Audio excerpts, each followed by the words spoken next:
Hello and welcome back to Factorio C Block. I neglected to mention when I was talking about these particular things in the last episode that the reason that I kept these is because Derpumu, friend of the channel, also you can watch him playing, speaking of which, a different version of Angels and Bobs, whereas I'm playing C Block, he's playing Danger Angel on Twitch, so check him out on Twitch TV /DERPUMU. But anyway, he has some extended familiarity with Angels and Bobs, having played it sometimes before, and gave me a little bit of suggestion as to also not only switching these to the 32 once I have enough seeds and or plants to make the seeds, but also to save a few of each, because when you go out and explore and find some of those. Actually, I missed some down there. How did I do that? When you go out and explore, you'll eventually find some. As you can see, these are all little exploration feelers here that I did. But they're not all that common. So it's going to take you a while to find enough to make enough stuff to keep going. And I don't even know if I have enough here. But one thing is, later we'll be able to make these. And in order to make them, though, you have to have them. So I've saved 5 of each. Technically, I think you only need 1 of each, but I've saved 5 of each just to be safe, which is why there are no more desert ones, and even at the beginning of the last episode, there were no more swamp ones, and in fact, I could, like, split this 3 different ways, and, you know, have all the temperate ones being processed at the same time here, but I kind of don't care, because we aren't using that much of that science pack right now, and I don't know how much we'll need in the future, but until we can actually, you know, clone those things, we won't need them very often. So I have, of course, kept these to get intact because when this isn't running, we need to still vent all of that. I did tweak or finish tweaking the mud. I had to move this belt over here from this byproduct area over here over to this. Of course, I put the priority input on it. And then I also moved the landfill down here, which I had intended to do kind of during the episode last, but then I forgot. So that's been moved down here now, and it's just all together now. And we have 5,500 times 3 plus 5,000, a little bit of landfill. In fact, it might be almost time to stop making it, except that now we need these products to make things like these, as well as, of course, wood and things. So we need to keep this actually moving at all times. Which could become a problem at some point in the future, but for right now it's okay. We'll keep making landfill because we might need a lot of landfill all at once at some point. Maybe at some point we end up figuring out a different way to handle this process and to get things we need for brick making and the other parts of this. But for now, it's fine. So, as I left off in the last episode, we were making plants and seeds, and we were leading toward the third piece of the process here, which is elendilimon processing. And as I mentioned, each and every other processing too, all 9 of them, each one of them produces 1 or 2 products, and we'll take a look at those here in just a moment. And those will be used later down the line for further processing. So the first one we have, as I just pointed out, was elendilimon. That one's this one over here. We have a whole bunch of them, but they're all made in, oops, I made one extra, bioprocessors. So let's go ahead and put them in maybe just a space away here like this. I'm just going to put them in line with their cohorts there. I'm sure we'll need the other one later. So this was, I don't remember what this one was. Sunscress. Okay, so we'll set that recipe. That's not you. Sunscress is there. That's going to produce leaves and some nuts. This one is zombie. I recognize that one. Actually, I can probably just figure it out here. 14 beans every process. This one here is elendilimon, produces nuts. We have leaves, nuts, and beans in some combination between those 3. Over here, we'll talk about those in just a minute. We have pips and crystal dust. We know what crystal dust is for. We have corn, and we have beans.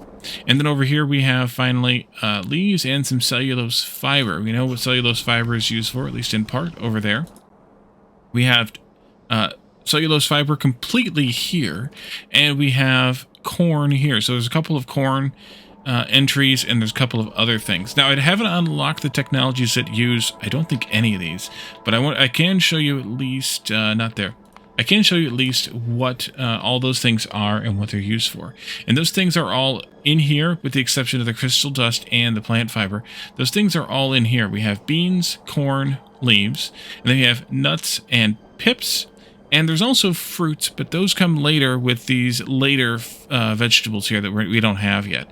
So we have these 5 products plus crystal dust plus plant fiber in some combination, and these can all be used for different things. Let's just go ahead and use FNAI here, which we haven't really used a whole lot yet, but FNAI here to take a look at what these can be used for later, which will guide us to what we want to make out of them, how much of these we're going to produce, how much we're going to use, and what we're going to make. So let's do beans and the usage of beans. Beans can be turned into nutrient pulp in the nutrient extraction technology. That's down here just a little bit, but not very far. We have to do a couple of yellows and a couple of reds. I think that might be it. This is blue algae. This is fluid handling, gas and oil, and gas. And then we can get to nutrient extraction, which gives us that nutrient pulp.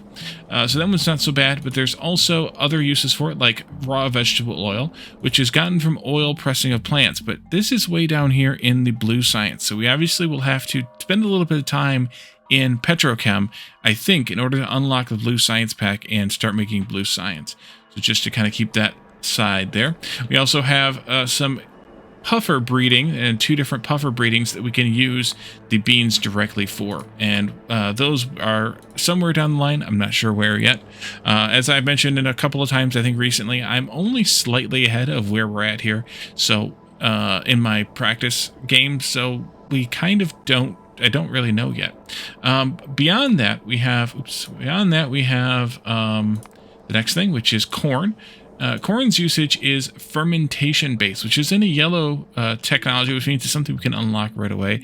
And I think this might be the subject of the next episode. I don't know that for sure yet, but I think this might be the subject of the next episode.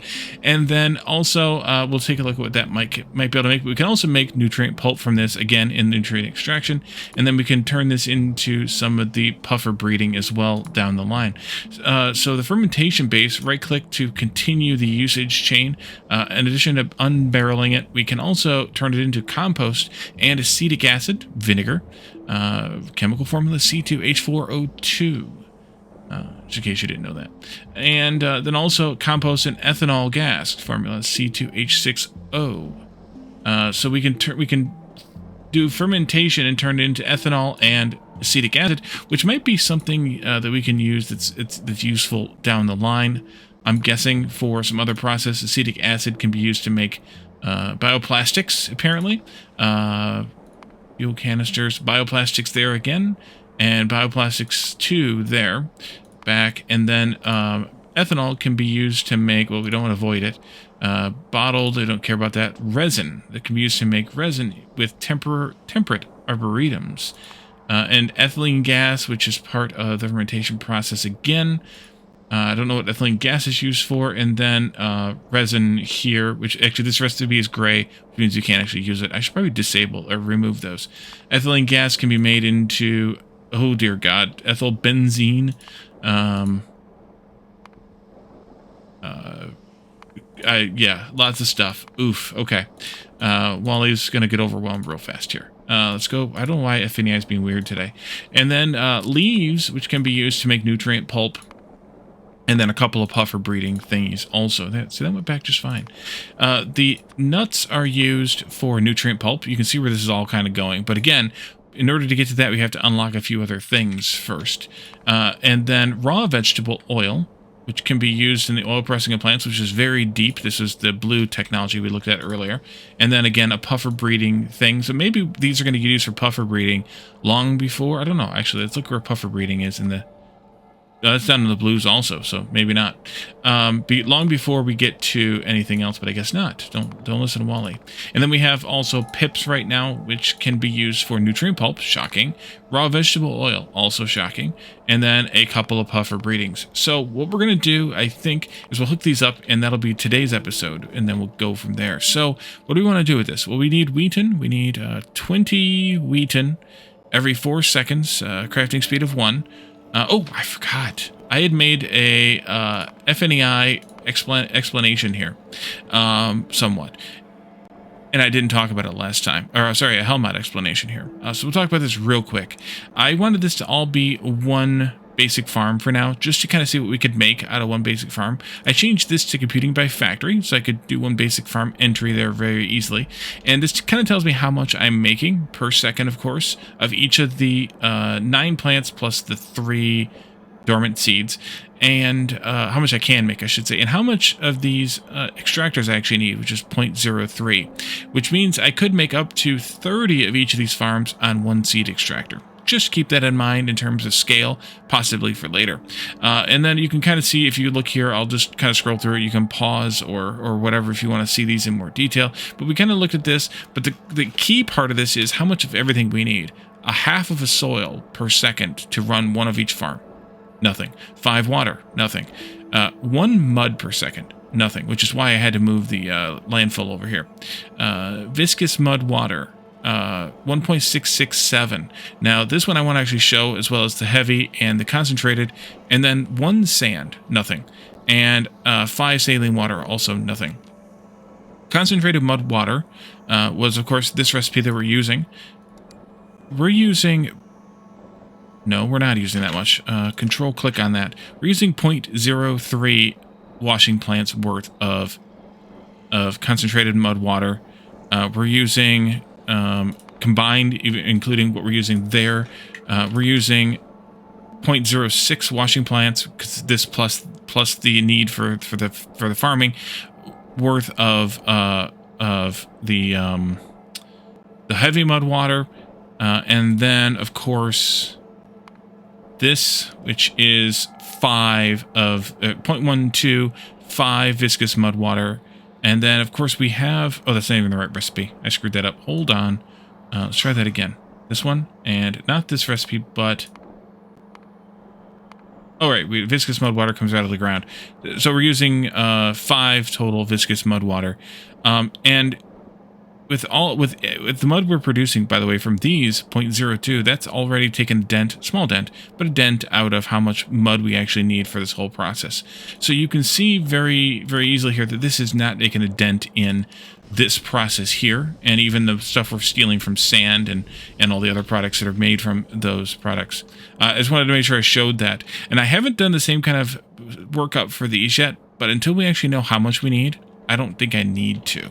So I want to just do a little belt here, and then I want to do inserter grabbing from this side.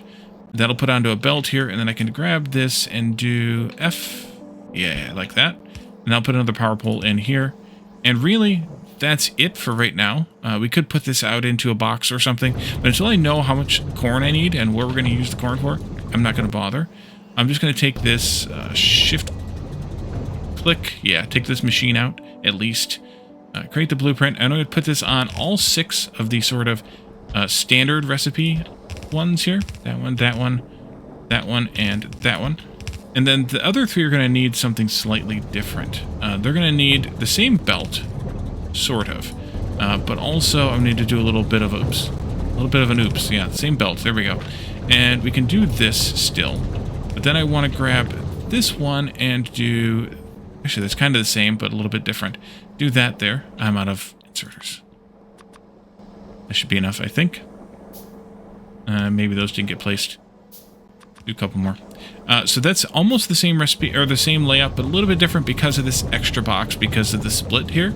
But now we're making these things, and actually we're maxed out. Which I don't know that we'll even use the cellulose fiber for this just now. The corn we will probably do next time with fermentation base. Leaves we'll need later as well once we do that nutrient something or other, whatever it was. Beans, I think the same answer for those. We have corn here, so we can split the difference on that We also had a little bit of plant fiber there. Let's grab this, though, and take this with us, because I almost forgot to. Take that, and then we can drop this here. And then this will make the pips and the crystal dust, of course. And then we have some nuts and some beans. And then, again, this, and that'll have to just... Oh, it worked. Okay, it works fine. A little close here, but I forgot that I needed to work that into this design. And then this is going to make some leaves and some nuts also. So you can see, at least from the quick scan we did through the recipes of these 5 things, really the one we're going to probably work on next is corn and fermentation base, just to see how those recipes work. And then we'll just keep digging down into the whole process here. You can see these are already done. I already made a full machine full. We'll dig into how these processes work down the road, of course, and we'll probably need to take products from this and maybe even expand these out. Up to 30 times the farms for one of these, of course, as we go down the road. But for now, this is a good spot, a good covering of biome farming 1 part 2, and we'll see what comes with the next steps in the next episode. So thank you all for joining me. I'll see you all next time. Bye for now.